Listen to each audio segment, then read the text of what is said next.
First, I want to thank you all you guys for just coming out, okay, to today. Wow. And you're talking about forcing people to think. I'm sitting there making myself think about what you're saying. And it's, I can sit here all day just ask you guys questions, really. That's what I really want to do. That we didn't ask Bob his question of what made you right. I want to ask you, and I said, I want to try to take over my son's meeting because that's my nature. I'm going, I want to know what moves you to write and do the things you do.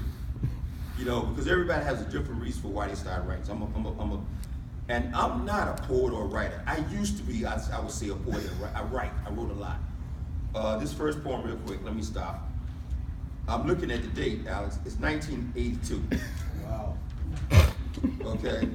But I was telling Bob how I wrote a bunch of stuff. This was called Friendship. Friendships are the rarest of pearls, sought by all, yet found by few. Our friendship is one such pearl, yearning to shine bright. But inhibitions shadow this glow, perhaps to hide the real treasure. Lurking behind that friendship, could it be love between us?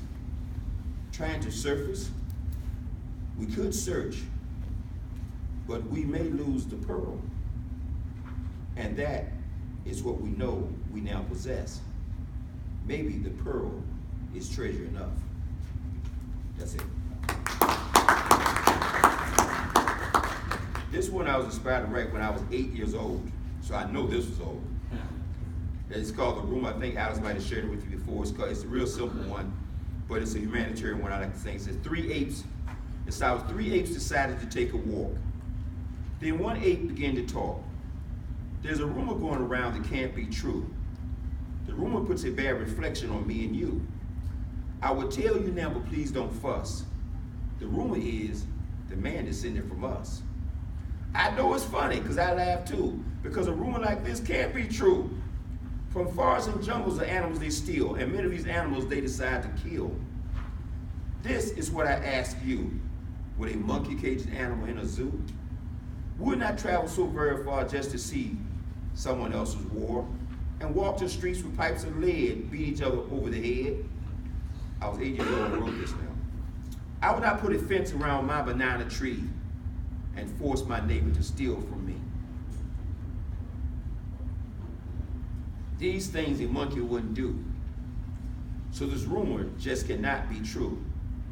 And I wish they would bring this rumor to a hush, for something like a man could not have descended from us.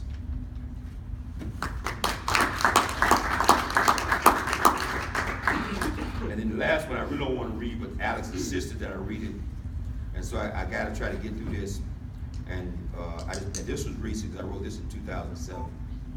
It's called My Daddy Was a Man. See, that's why we give me to read this.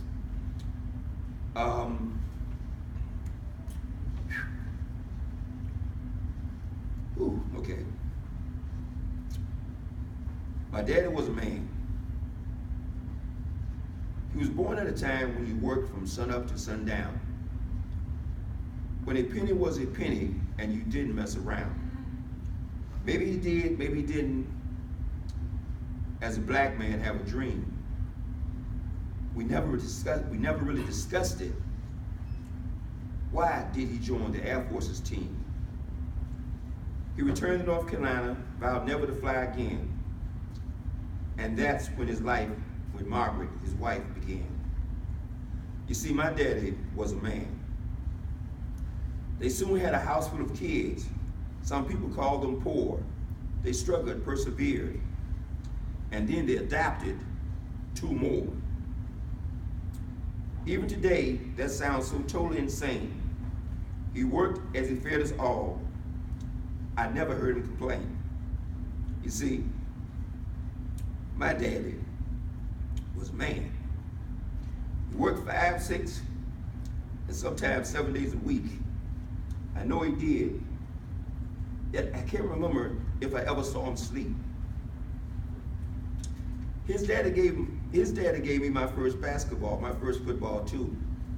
He took me to my first football games, as dads should do. You see, my daddy was a man. We saw the mighty Vikings play the Trojans on Friday night. While walking to those games, he would teach me wrong from right. Oh, he wasn't perfect, and many times he did fall.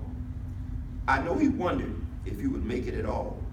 A wife and 8 kids, some men would just run away. I'm glad, I'm proud my father decided to stay. You see, my daddy was a man.